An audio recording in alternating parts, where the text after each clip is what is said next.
Hi. Well, when I go to a gun show or a gun shop, there's a little game that I try to play just for my own amusement to see if I can identify a gun just by glancing at it. And very often I'm right and very often I'm wrong too. Here are four that I misidentified at first glance that I picked up over the years. I've never put any of these in a video before, and I thought maybe we would see if anybody out there would like to take a shot at trying to identify these just by the picture. And you can pause the video at any time. Give yourself a little time. I'm not going to stretch this out too long. I don't want to make the video too long.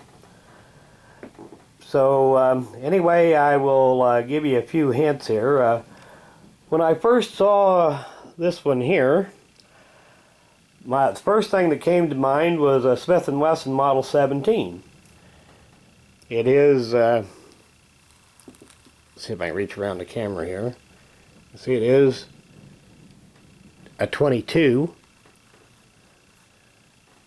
And when I first saw this one, first thing that came to mind was a Model 10. And when I saw this one, first thing that came to mind was a J-frame with adjustable sights and 2-inch barrel.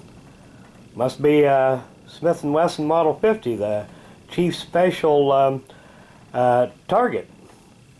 And when I saw this one here, I really had no idea what this one was. It looked like a J-frame kit gun. But as you can see, the grips are all wrong. The finish isn't right. And it's in 38 caliber. And of course I was wrong on this one too here. A little bit closer examination shows that it is a 22. Now for hints,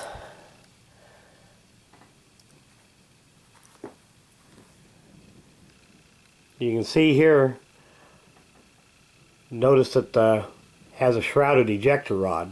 The Smith & Wesson Model 17 does not have that. And the hammer, that should be a dead giveaway to anybody that's familiar with Smith & Wessons. There was only one Smith & Wesson model that had a hammer like this.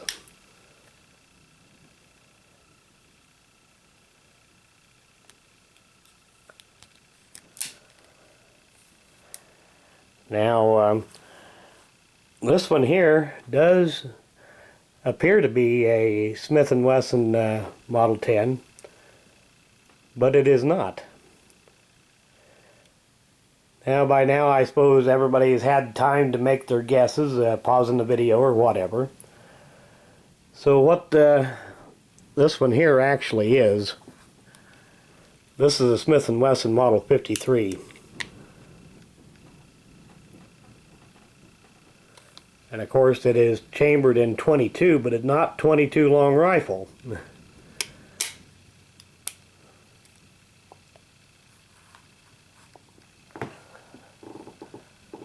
It is actually chambered in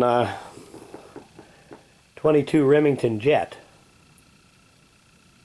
And they originally had inserts that you could put in the chambers to fire 22 long rifle. That's why the hammer was made that way. It's got two different firing pins mounted in the frame, and that pivoting hammer allowed you to select which one you used. Now, unfortunately, somewhere along the line the inserts have been lost for this gun. Now this one here, like I said, it does look just like a Smith & Wesson Model 10 until you pick it up and you notice it's very light. It's actually the Model 12. Alloy framed Smith & Wesson Military and Police.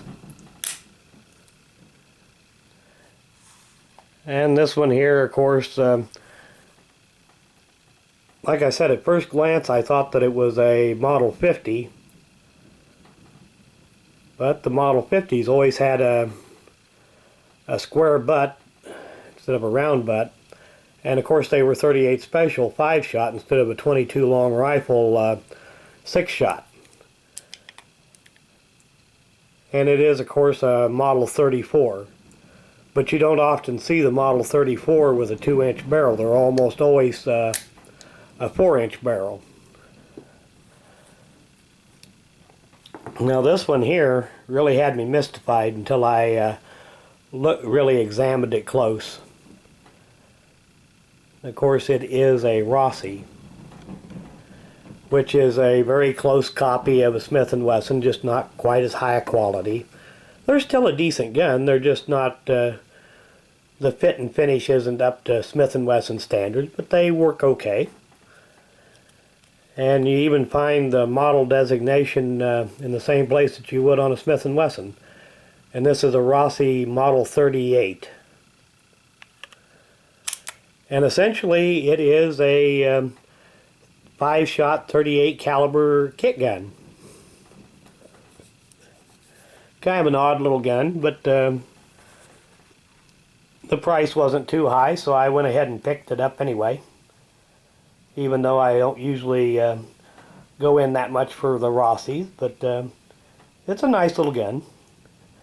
But anyway, I just thought I'd see if anybody out there was interested in just trying to play that little game of trying to see if you could identify a gun just by its looks. So I guess that's all for now. Until next time.